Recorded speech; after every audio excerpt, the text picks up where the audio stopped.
আচ্ছা হ্যাঁ, আচ্ছা আমার নাতি সম্বন্ধে একটু জানবো। নিশ্চয়ই, আগে ডেট অফ বার্থ বলুন, সময়টা কম। 19 অক্টোবর 2002, 19 অক্টোবর 2002, কখন? বিকাল 4:55। 4:55, কোথায়? জন্মস্থান কোথায় নাতনি? হ্যাঁ, জন্মস্থান কোথায়? জন্মস্থান কলকাতায়। কলকাতায়। এখন আপনি কোথা থেকে ফোন করছেন? কলকাতা থেকেই করছি। আচ্ছা, নাতনির নামটা কি? অঙ্গিরা বন্দ্যোপাধ্যায়। আচ্ছা, স্যারের সম্পর্কে যে কথাটা বলছিলেন, লাইন পাওয়াটা ভাগ্যের ব্যাপার। 55 বিকেল, তাই তো? হ্যাঁ, বিকেল। কেন বলছেন যে স্যারের মধ্যে কি এমন কি কোয়ালিটি পেয়েছেন যে স্যারের যেটা সঙ্গে? বলেন একদম পারফেক্ট বলেন, মানে আমাদের আত্মীয় একজন গেছিলেন, খুব উপকৃত হয়েছেন। আচ্ছা, স্যারের ওয়েটা যে একটু আলাদা সেটা জানেন তো? হ্যাঁ, একদম আলাদা। কেমন উপকার পেয়েছে শুনি একটু। হ্যাঁ, কেমন উপকার পেয়েছে? কি প্রবলেম নিয়ে এসেছিলেন? শুনতে পাচ্ছি না। বলছি কি প্রবলেম নিয়ে এসেছিলেন যিনি উপকার পেয়েছেন বলছেন? হ্যাঁ, কি প্রবলেম নিয়ে গেছিলেন স্যারের কাছে আর কি সলিউশনটা ও পেয়েছেন? চাকরি নিয়ে গিয়েছিলেন, চাকরিটা পেয়েছে। আচ্ছা, স্যার একটা দিশা দেখাতে পেরেছেন তো। হ্যাঁ হ্যাঁ, এর অনুষ্ঠান খুব ভালো দেখা- লাগে। কেন? খুব ভালো করে বোঝায়, সব থেকে ভালো লাগে। এই অনুষ্ঠানের নাম বিজ্ঞানের আলোয় জ্যোতিষ, সেটা কেন স্যারের সেটা কথায় কতটা বিজ্ঞানটা বুঝতে পারি আমরা। বুঝতে পারেন? হ্যাঁ, রেগুলারলি বুঝতে পারি। রেগুলারলি ফলো করেন? সিম্পল কথাই বুঝিয়ে দিচ্ছে এই অনলাইন, কি বলবো স্যার। এটাই এটাই আমাদের কাছে একটা বড় প্রাপ্তি স্যারের কাছে। স্যার তো এইভাবেই স্টুডেন্টদেরও কলেজে খুব প্রাঞ্জলতার সাথে শিখিয়েছেন, যার জন্য খুব একটা প্রিয়তম জায়গা স্যার সেখানে ইতিমধ্যেই অনেক স্টুডেন্টদের কাছে হাসিল করেছেন নিজ গুণে। সেক্ষেত্রে আমরা এই জ্যোতিষ জগতেও সেটা ব্যতিক্রম নয় স্যার।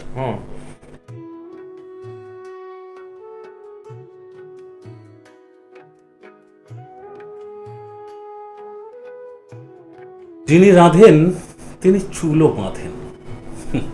একসাথে এই প্রচলিত কথাটা কম্বিনেশন পাওয়াটা অনেক ক্ষেত্রেই দুরূহ। হ্যাঁ, অনেক ক্ষেত্রেই আজকে মাতৃদিবসের এই সূচনাকালে, অর্থাৎ বিশেষ দিনে অনুষ্ঠানের সূচনাকালে মায়েদের প্রতি আমাদের কুর্নিশ অবশ্যই আন্তরিক শ্রদ্ধার সাথে থাকবেও। সেই মায়েদের ক্ষেত্রে এই কথাটা বলা হয় যে তারা খুব সুন্দরভাবে রাঁধতেও পারেন, চুলও বাঁধতে পারেন, আবার সারা সংসারটা সামলাতেও পারেন। তার জন্যই তো তারা মা হন। আজকে পেশাদারিত্বের জগতে এই কম্বিনেশনটা বোধহয় অনেকাংশেই রেয়ার হয়ে যাচ্ছে। প্রশ্নটা তো উঠতে পারে, যিনি রাঁধছেন আবার একাধারে চুলও বাঁধছেন, মানে সো কল্ড, তার রান্নাটা সত্যিকারের ভালো হচ্ছে তো? চুল বাঁধাটা ওই দায় সারা গোছের হয়ে যাচ্ছে না তো? বাই প্রফেশন একটা ইঞ্জিনিয়ারিং কলেজের সিনিয়র ফ্যাকাল্টি মেম্বার কম্পিউটার সায়েন্সের হওয়ার পাশাপাশি অ্যাস্ট্রোলজার, তিনি অ্যাস্ট্রোলজি নিয়ে বাই প্যাশন তিনি যখন কাজটা করেন, সেই রান্না করা, চুল বাঁধা, সংসার সামলানো সমস্ত কিছুর দিকটা আরও বেশি করে মাথায় আসে বটে। কারণ তিনি পারেন তো, আর পারেন শুধু না, পারদর্শিতার সাথে পারেন, সুচারুভাবে পারেন। সূক্ষ্মাতি সূক্ষ্ম সেই বিশ্লেষণের পরে একজন মানুষকে দিকটা দেখাতে যেমন পারেন, ঠিক তেমনই একজন ছাত্রের ভবিষ্যৎটা গঠনের সেই সুচারু কাজটাও করে চলেন।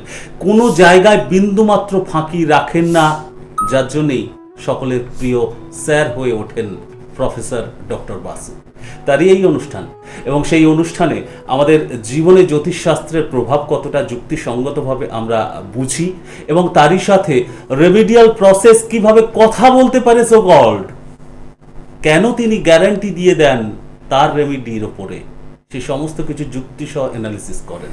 আজকের পর্ব রিকোয়েস্ট করব স্যারকে যে জানান আপনি, এবং জানিয়ে আমাদেরকে প্লিজ সচেতন করুন, কারণ আমাদের এই ক্ষেত্রে সচেতনতার একটা ঘাটতি চোখে পড়ে বটে।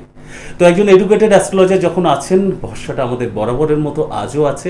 আসুন তারই শরণাপন্ন হওয়া যায়। স্বাগত আপনাদের জানিয়েছি বিজ্ঞানের আলো জ্যোতিষ অনুষ্ঠানে। স্বাগত জানাই আমাদের প্রিয় স্যারকে, প্রফেসর ডক্টর বাসুকে। Welcome sir. Thank you. It is the strong man who says and stands up, I will make my own fate. আমার কথা না, স্বামী বিবেকানন্দের কথা।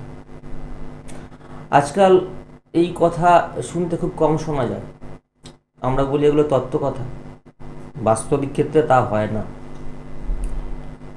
তার কারণ তার কন্ট্রাডিক্টরি যে কথাগুলো আমাদের মনের মধ্যে চলে আসে অনেক সময় বিভিন্ন রকম ফর্মে, যে এভরিথিং ইজ প্রিডিফাইন্ড, সব কিছুই পূর্ব নির্দিষ্ট, তাহলে তো আমার কিছু করার থাকে না। আমার হবে যখন জানি সেটাই হবে, তাহলে আমার আর কিছু করার থাকে না, সেটা তো নয়।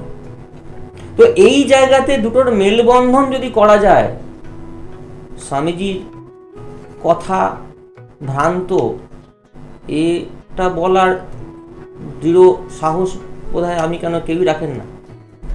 কিন্তু জানতে হবে তিনি বলেছিলেন কথাটা পারফেক্ট কোন সেন্সে, এবং কখন সেই কথাটা আমরা আমাদের নিজেদের জীবনে বাস্তবায়িত করব। আমাদের ভাগ্যে যেটা আছে সেই উদ্দেশ্যে সেটা জেনে নিয়ে, যদি জানা সম্ভব হয়, আমরা আমাদের ব্যক্তিগত জীবনে ডে টু ডে লাইফে যদি আমাদের সেই উদ্দেশ্য, সেই গোলটাকে সেট করে এগোই এবং দৃঢ় সংকল্প হই, তাহলে আমরা যা হতে চাই সেটা পাবই, সেটা কেউ বাধা দিতে পারে না। আজকে এই নিয়ে আলোচনা করব ফোন নেওয়ার পাশাপাশি। তো প্রবলেমটা কি হয়, এটা আজকে কেন বেশ কিছু মানুষ বা বেশিরভাগ ক্ষেত্রে তারা বিশ্বাস করেন না, বিলিভ করেন না, যে তারা মনে করেন এইসব তত্ত্বকথার কোনো মূল্য নেই, আমি আমার নিজের ভাগ্য নিজে তৈরি করব, তা নয়, আমার যা আছে তা হবেই। তো এই জায়গা থেকে চলে আসে ফ্রাস্ট্রেশন, অনেকটা ফ্রাস্ট্রেশনের জায়গা থেকে আমরা এটা বলে থাকি। আমি বারবার বলেছি যে একজন জ্যোতিষ বা জ্যোতিষশাস্ত্র কখনোই একজনের ভাগ্য নির্ধারিত করে দিতে পারে না, কিন্তু ভাগ্যে কি আছে, কার ভাগ্যে কি হওয়ার সুযোগ আছে, সেই প্রপার গাইডেন্সটা দিতে পারে। এন্ড সেই ক্ষেত্রে আমরা সামাজিক জীব, প্রতিনিয়ত বিভিন্ন রকম বাধা বিঘ্নতার সম্মুখীন হই। সেইগুলো থেকে নিজেকে মুক্ত রাখতে, যাতে আমার চলার পথটা স্মুথ করা যায়, তার জন্যে আমাদের অনেক সময়ই এক্সটার্নাল ফোর্স নিতে হয়। আমাদের কাছে সাধারণ লোক আসে কি জন্যে? অবশ্যই তার সম্বন্ধে জানার জন্য, তার ফলাদেশ আর তার সমস্যা যেটা তারা আছে, সেই সমস্যা থেকে মুক্ত হওয়ার জন্য। সমস্যা থেকে মুক্ত জ্যোতিষরা তো ভগবান নয়, করে দিতে পারে। সে উচ্চকোটি যোগীও খুব কম আছেন, বা থাকলেও তারা লোক সমাজে আসেন না। তো জ্যোতিষ শাস্ত্র এটা করতে পারে, প্রপার গাইডেন্স অনুযায়ী তাকে বলে দিতে পারে এই পথটা ভুল তোমার জন্য, বা আপনি এই পথে হাঁটবেন না, সময় নষ্ট হবে। আর এই পথে হাঁটলে আপনার প্রবল বাধা থাকলেও তার প্রতিকার সঠিক যদি নির্ধারিত হয়, তাহলে আপনি আপনার প্রচেষ্টা করে যাবেন, এবং যে বাধাগুলো আসবে সেটা আপনাকে খুব একটা রেজিস্ট করতে পারবে না, আপনি ইউ উইল গেট থ্রু। এই জায়গাতেই প্রতিকার আমাদের কাজ দেয়। সঠিক নির্বাচন, সঠিক এক্সামিনেশন অফ ডিভিশনাল চার্টস, একটা দুটো চার্ট না, আপনারা জানেন 16 থেকে 20টা চার্ট দেখে তবে কনফার্মলি বলা যায় 100% হতে পারে বা নাও হতে পারে, এসব কথা নয়, হবে কি হবে না এরকম কনফার্মলি বলা যায় তখন যখন প্রত্যেকটা ভাবের জন্য নির্দিষ্ট চার্ট আছে আলাদা আলাদা, শুধু একটা বা দুটো চার্ট নয়, লগ্ন ছক বা নবাংশ নয়, আলাদা আলাদা ছক প্রত্যেকটা ভাবের রেসপেক্টে আছে, সেগুলো প্রপারলি দেখার পরে এবং তারপরে এক লাস্ট প্রতিকার। আগে ডায়াগনোসিস, তারপর যেগুলো সলিউশন করা যায়, যেগুলো তার প্রতিকার দিলে প্রতিকার জাস্ট ওয়ার্ক লাইক মিরাকল। ফোনে ওয়েট করছে, ফোনটা নেওয়ার সঙ্গে সঙ্গে আছেন এবং ফোনে কোথাও একটা আওয়াজ জানাচ্ছে যে প্রাকৃতিক দুর্যোগেরও বজ্রপাতের মতো কোথাও একটা আওয়াজ ফোনের মাধ্যমে বেরিয়ে আসলো। খুব সুন্দর সাজুজ্য এখানে তৈরি হতে পারে। এই যে বজ্রপাত বা প্রাকৃতিক দুর্যোগের মতো, সেখানে আমাদের হাতে সবসময় কিছু করার থাকে না, প্রকৃতির হাতে ছেড়ে দিতেই হয়। কিন্তু যদি আমি জেনে বুঝে সেই এই দুর্যোগের মধ্যে বাইরে বেরিয়ে যাই, সেটা আমার জন্য ভুল হবে। কোনো শেল্টারের নিচে না দাঁড়ালো, সেটা আমার জন্য ভুল হতে পারে। আবার বাইরে একেবারে না বেরোনোটাও ভুল হবে। যদি দেখা যায় আমার কাছে একটা ছাতা থাকে, আমি নিজেকে প্রোটেক্ট করতে পারবো, সেটা যদি আগাম জেনে নেওয়া যায়, যার জন্যই আবহাওয়ার পূর্বাভাসের মতোই জ্যোতিষশাস্ত্রের সেই বিশ্লেষণের মাধ্যমে একদম একদম খুব ভীষণ রকমের সাজুজ্য এক্ষেত্রে বেরিয়ে আসে। আপনাকে ওয়েলকাম জানাতে চাইবো বিজ্ঞানের আলোয় জ্যোতিষ অনুষ্ঠানে। কে আছেন ফোনে? হ্যাঁ নমস্কার স্যারকে, নমস্কার আপনাকেও নমস্কার। নমস্কার, কে বলছেন?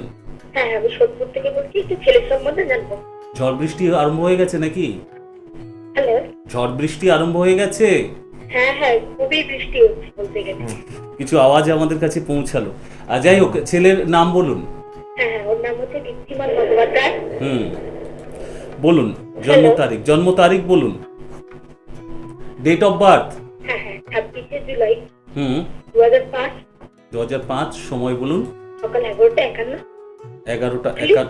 ভদ্রেশ্বর। ভদ্র। এর অনুষ্ঠান খুব ভালো লাগে। কেন? খুব ভালো করে বোঝায়, সব থেকে ভালো লাগে। এই অনুষ্ঠানের নাম বিজ্ঞানের আলোয় জ্যোতিষ, সেটা কেন স্যারের কথায় কতটা বুঝতে পারি আমরা? বুঝতে পারেন? হ্যাঁ, রেগুলারলি ফলো করেন? সিম্পল কথাই বুঝিয়ে দিচ্ছে এই অনলাইন, কি বলবো স্যার। এটাই আমাদের কাছে একটা বড় প্রাপ্তি স্যারের কাছে। স্যার তো এইভাবেই স্টুডেন্টদেরও কলেজে খুব প্রাঞ্জলতার সাথে শিখিয়েছেন, যার জন্য খুব একটা প্রিয়তম জায়গা স্যার সেখানে ইতিমধ্যেই অনেক স্টুডেন্টদের কাছে হাসিল করেছেন নিজ গুণে। সেক্ষেত্রে আমরা এই জ্যোতিষ জগতেও সেটা ব্যতিক্রম নয় স্যার। সেটাই আর কি। আমি বলি ছেলের তো 13 বছর বয়স এখন নাকি, বেশি তো বয়স নেই। হ্যাঁ, তো প্রথমেই বলি ছেলের কিন্তু কর্মভাগ্য ভালো। কর্মভাগ্য ভালো, এবং এ কিন্তু টেকনিক্যাল ফিল্ডে একে দেবেন। হ্যাঁ একদম ঠিকঠাক, ঠিক আছে। ও অঙ্কে ভালো হবে, ওর অঙ্কে কিন্তু খুব ভালো, দেখবেন আপনি পরীক্ষা করে। হ্যাঁ, যাই হোক, তো প্রশ্নটা কি, এখন পড়াশোনায় মন টন তেমন নেই নাকি, চঞ্চল? হ্যাঁ হ্যাঁ, একটু খুব চঞ্চল। কেটে যাবে, চিন্তা করবেন না, ঠিক আছে। তবে একটা জায়গায় বলি, ওর মনের চঞ্চলতার জন্য একটা জায়গায় দেখতে পাচ্ছি D1-এ চন্দ্র এবং রাহুর একটা ভালো কানেকশন নেই, এবং সেটা ভাবচাটেও থেকে যাচ্ছে। চন্দ্র, রাহু এবং তার সঙ্গে মঙ্গল, তো মঙ্গল এবং রাহু হয়ে সেই জায়গাটাকে আরো বেশি ডিস্টার্ব করছে। তো আসবেন, কিন্তু বলবো ছেলের হায়ার স্টাডি মানে মাধ্যমিকের পর থেকে আপ টু মাস্টার্স বেশ কিছু মেন্টাল একটা প্রবলেম হবে, বেশ কিছু বাধা বিঘ্নতা আসবে, কিন্তু এ ছেলের চার্ট যেহেতু ভালো, টেকনিক্যাল ফিল্ডে পড়াশোনা করাবেন, সামান্য প্রতিকারে কিন্তু আপনার ছেলে খুব সুন্দর ফার্স্ট ক্লাস থাকবে, ভালো ক্যারিয়ার তৈরি করতে পারবে। রেজাল্টটা ভালো হওয়ার জন্য বলবো যে মাধ্যমিক অবধি চিন্তা করতে হবে না, কিন্তু মাধ্যমিকের পর কিন্তু চিন্তা করতে হবে, তখন কিন্তু রেজাল্টটা একদম লাইফ টাইম একটা প্রেডিকশন নিয়ে নেবেন। শুনতে থাকুন, আপনারা জানেন যে আমি লাইফ টাইম প্রেডিকশন প্রত্যেকের করে দিই, সারা জীবন, যাতে আপনাকে আর আপনি একবার কমপ্লিট জেনে নিতে পারেন আপনার জীবনের যে মেন ইভেন্টগুলো, আপনার শরীর স্বাস্থ্য থেকে আরম্ভ করে আপনার পড়াশোনা, আপনার বন্ধু ভাগ্য, আপনার স্ত্রী ভাগ্য বা স্বামী ভাগ্য, আপনার ধন সম্পত্তি, আপনার চাকরি, আপনার ব্যবসা, আপনার আয়, আপনার গাড়ি বাড়ি ইত্যাদি, এবং আপনার ক্ষেত্রে কি কি মেজর প্রবলেম আছে আপনার লাইফে, সেইগুলো আপনি জেনে নিতে পারবেন। স্যার এখানে এই যে লাইফ টাইম প্রেডিকশন, এটা ডেফিনেটলি একটা অ্যাসেট হয়ে যাবে যাকে জানাচ্ছেন, কিন্তু তারই মাঝে কি মাঝে মাঝে আপনাদের মতো বিশেষজ্ঞের পরামর্শ নেওয়াটা তাহলে কি নেসেসারি নয়? লাইফ টাইম জেনে গেলাম মানে কি হাত গুটিয়ে বসে থাকা? আমার সঙ্গে বলি, সারা শুধু ভারতবর্ষ নয়, ভারতবর্ষের বাইরেও যে সমস্ত ক্লায়েন্ট আমি প্রত্যেককে বলি আমার সঙ্গে কন্ট্যাক্ট রাখবেন সারা জীবন, যতদিন আমি বাঁচব। তো আমার সঙ্গে কন্ট্যাক্ট, এবং যেভাবে আমি স্টুডেন্টদেরও বলি আমার কলেজে, তো তারা রাখে, যারা পাস করে বেরিয়ে গেছে তারাও রাখে। বিভিন্ন রকম যেটুকু সম্ভব হয় আমার তরফ থেকে এলওয়া, লেটার অফ রেকমেন্ডেশন দেওয়া, বিদেশে পড়তে গেলে আমাদের স্যারদের রেকমেন্ডেশন লাগে খুব, সেক্ষেত্রে এগুলো আমি করেও থাকি যারা পাস করে বেরিয়ে যায়। সেরকমভাবে আমার চেম্বার থেকে বেরিয়ে যাওয়ার পরে মানে আমার সঙ্গে সম্পর্ক শেষ নয়, কারণ আমি দায়িত্বটা নিয়ে থাকি। আমি যখন কাউকে বলি এবং লিখে দিই কেন, তার অ্যাস্ট্রোলজিক্যাল এক্সপ্লেনেশনটা দিয়ে থাকি, এবং যখন বলি যে আপনার এই জায়গার উন্নতি করা সম্ভব এবং আপনার যথেষ্ট যোগ রয়েছে। আমি কালকেই বলছি, একটি ছেলে চার্টার অ্যাকাউন্টেন্সি পড়ছে, তার ফাইনাল, সে ইন্টারে ভালো কাজ করেছে, কিন্তু ফাইনালে সে করতে পারছে না, কিছু দিয়ে বসতে পারছে না। আমি দেখলাম তার 2020-র মধ্যে খুব সুন্দর হবে, কিন্তু কোন কোন জায়গায় বাধা পাচ্ছে তার জন্য যে প্রতিকার আমি বলে দিলাম, যে 2020-র মধ্যে আপনি চার্টার অ্যাকাউন্টেন্সি কমপ্লিট না করতে পারেন, আমি ফুল রেসপন্সিবিলিটি নিচ্ছি, এবং প্রতিকার আমি যদি আপনাকে দিই তার ফুল রিফান্ড আমি দেবো।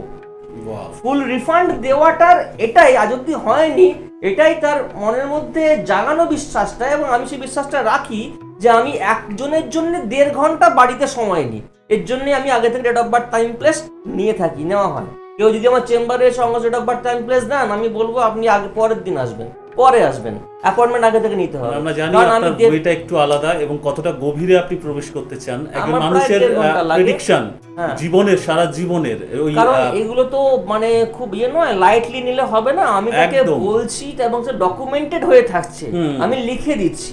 যদি সেটা না মেলে তার পুরো দায়িত্ব কিন্তু আমার। পরে এসে আপনি দেখাতে পারেন, দেখুন আপনি লিখেছেন কিন্তু মেলেনি, বা আপনি বলেছিলেন এই সময়ের মধ্যে আমার এই উন্নতি হবে এবং এই প্রতিকার আপনি দিয়েছিলেন, পুরো দায়িত্বটা কিন্তু আমার। কেন আপনি ইনভেস্ট করছেন, আপনি রেমেডি নিন আমার কাছ থেকে, বা আপনি সার্ভিস নেন যেটা আমার কাছে কনসালটেশন নিচ্ছেন, তাহলে একটা আপনি ইনভেস্ট তো করছেন, পে করছেন, তাহলে I should take the full responsibility for that. তো সেই ক্ষেত্রে আমি সারা জীবনের একটা চাপ করে দিই, প্রেসক্রিপশন এবং ফাইল তৈরি করে দিই এবং বলে নিই আপনি এগুলো মিলিয়ে নেবেন, এবং যেগুলো সম্ভব নয় সেটা সম্ভব নয় এটাও বলে দিই। খুশি করার জন্য তো কিছু করা যাবে যেটা না। ফ্যাক্ট সেটাই, সেটা হতে পারে it may be bitter, it may be sweeter, ঠিক আছে? তো সুইটার জিনিসগুলো জানলে আমরা একটু দৃঢ় সংকল্প হই। সেই ক্ষেত্রে কেউ আছে বোধহয় ফোনে? আচ্ছা, আছেন হ্যাঁ হ্যাঁ, আপনাকে স্বাগত জানাবো অনুষ্ঠানে। কে আছেন? হ্যালো, হ্যালো, আপনি বলবেন প্লিজ কে আছেন ফোনে? একটু ফাস্ট করবেন, কেন অনেক হ্যালো। কলার ওয়েট করেন, না হলে আমাদের ডিসকানেক্ট করে দিতে হবে। হ্যালো, সময় বোধহয় নেওয়া যাবে না, কেন এই কম আমরা সময় পরের ফোনের দিকে তাকিয়ে থাকবো, কিন্তু আমরা যে জায়গাটায় ছিলাম একটু বেশি করে ফোকাস করতে চাইছি। প্রতিকারের জায়গাটাতে Exactly. অনেকে যে প্রতিকারের উপরে সেই জায়গাটাতে কিছু একটা তাদের ডাউট থেকে যায়, এই ডাউটের জায়গাটা 100% মানে রিমুভ করা যেতে পারে। তার কারণ হচ্ছে, আমি বারবার বলি যে ধরুন একটি ছেলে দেখছি, তার আমার চার্টে দেখছি যে মাধ্যমিকে 90% মার্কস পাবে, বেশ, খুব ভালো করবে সে, দেখতে পাচ্ছেন। হ্যালো, তো নমস্কার। একটু শুনে নিন, একটু শুনে নিন, প্লিজ। খুব ইম্পর্টেন্ট একটা ডিসকাশন। হ্যালো, নমস্কার। একটু হোল্ড করুন, আপনি সাথে থাকুন।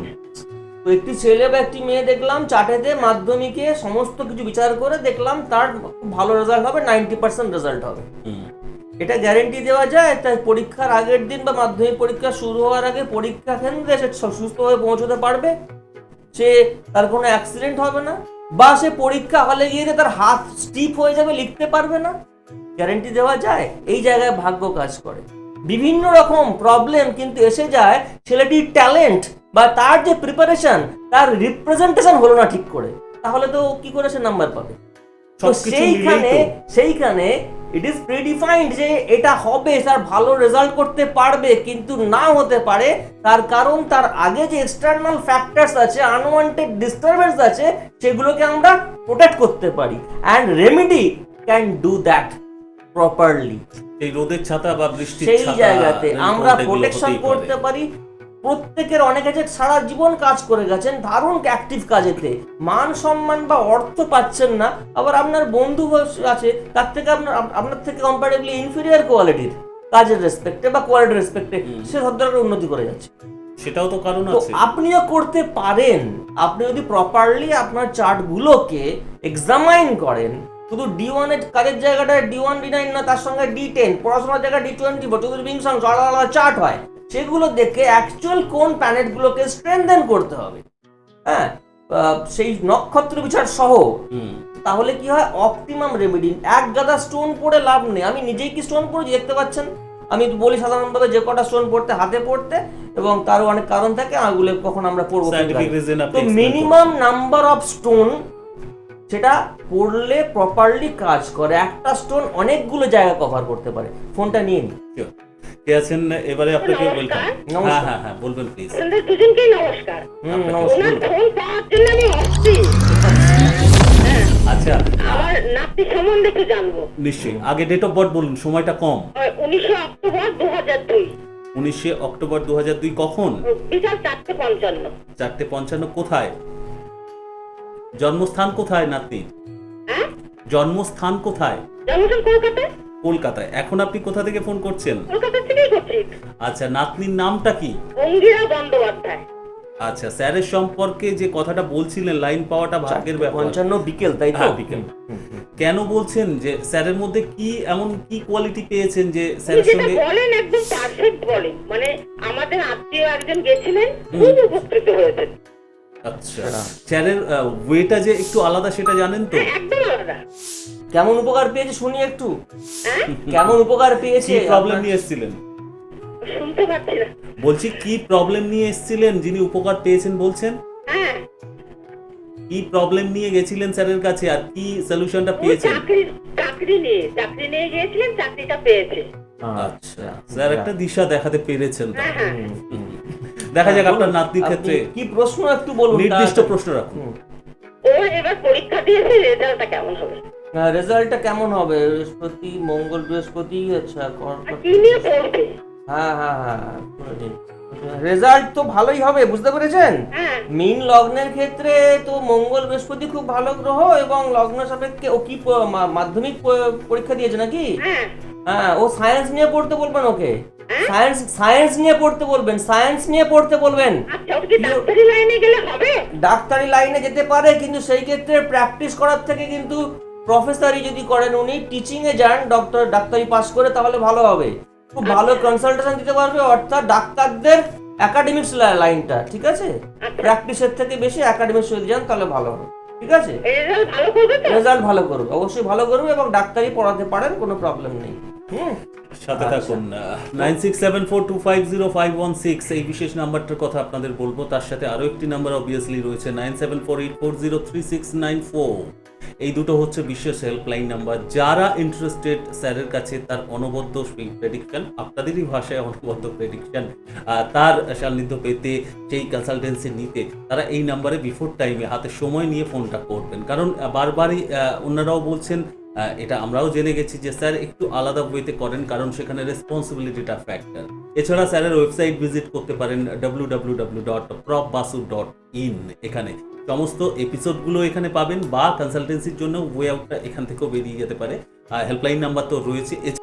যখনই যেভাবেই স্যারের সঙ্গে ইন্টারেস্টেড হন না কেন, হাতে সময় থাকতে কিন্তু যোগাযোগটা স্থাপন করবেন, কারণ স্যার গভীরে প্রবেশ করতে চান। আর সেই গভীরে প্রবেশ করার জন্য, জীবন সম্পর্কে এত চূড়ান্ত বিশেষ মূল্যবান পরামর্শের জন্য সময়টা কিন্তু ফ্যাক্টর। সেটা আপনারও দায়িত্ব সময় দেওয়া, আর ওনারও দায়িত্ব সময় দিয়ে সেই কাজটা করা। সূত্রপাত যেমন করেছিলাম আজকে প্রতিকার নিয়ে, লাস্ট কলটা সূত্র ধরে বলবো। এই একদম। যে ফোন করা হয়েছিল, মীন লগ্ন, মঙ্গল এবং বৃহস্পতি খুব ইম্পর্টেন্ট প্ল্যানেট। দেখছি বৃহস্পতির অবস্থা ভালো, তুঙ্গে বসে আছে, এক্সাল্টেড, এবং নবাংশ আছে, ভালো নক্ষত্রে আছে, ভাবচাটাতে তুঙ্গের ফল দিচ্ছে।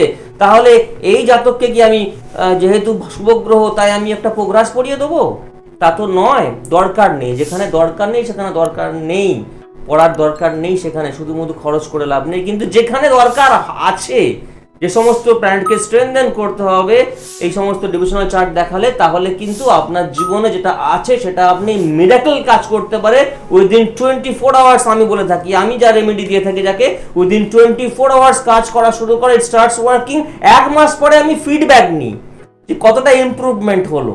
এবং সেই ক্ষেত্রে আমি আবার বলি, প্রত্যেককে গ্যারেন্টি দিয়ে আপনারা যেটা করবেন, এক গাদা স্টোন পড়ার চেষ্টা করবেন না, মিনিমাম নাম্বার অফ স্টোনে আপনাদের কাজ হবে। এবং যে প্ল্যানিংটা করবেন, কীরকম প্ল্যানিং করবেন, কেরিয়ার প্ল্যানিং, সেটাও আপনি কিন্তু ওই নির্দিষ্ট ইনস্ট্রাকশন অনুযায়ী, এডুকেটেড অ্যাস্ট্রোলজার যিনি এতগুলো চার্ট দেখেন, জানি না কেউ দেখেন কিনা, যাই হোক, তো সেই অনুযায়ী চললে কিন্তু আপনার জীবনে যেটা আছে সেটা আপনি পাবেন। কাজ করতে হবে, কিন্তু কাজের রেজাল্টটা যেখানে নির্ভরশীল অন্যের জীবনের কাজ পাওয়ার ক্ষেত্রে, সেখানে কিন্তু বড় রকমের দায়িত্বটা বর্তায় বটে। আর সেই দায়িত্বটা জ্যোতিষ জগতের অনেকের বিরুদ্ধে আঙুলটা অনেকেই তুলে ফেলেন, যে সেই দায়বদ্ধতাটা হয়তো খুঁজে পাওয়া যায় না।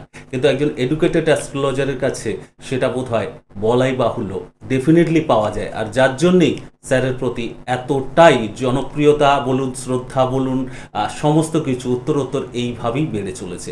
বিজ্ঞানের আলোয় জ্যোতিষ অনুষ্ঠান এইভাবেই চলতে থাকবে, আপনাদেরই কারণে, আপনাদেরই জন্যে। কারণ অ্যাস্ট্রোলজির সুফলটা থেকে কেউ যাতে বঞ্চিত না হন, সেটাই প্রপারলি স্যার আমাদেরকে বুঝিয়ে চলেন, এবং স্যার সেটাতেই পারদর্শী আরও বেশি করে, সেটা আপনারাই জানান। সো ইউটিউবে গিয়ে সার্চ করে দেখে নিতে পারেন যদি কোনো এপিসোড মিস করে যান। কিন্তু আজকে আমরা থামছি, কারণ সময় শেষ। ভালো থাকুন, নেক্সট এপিসোডে অবশ্যই দেখা হবে। আর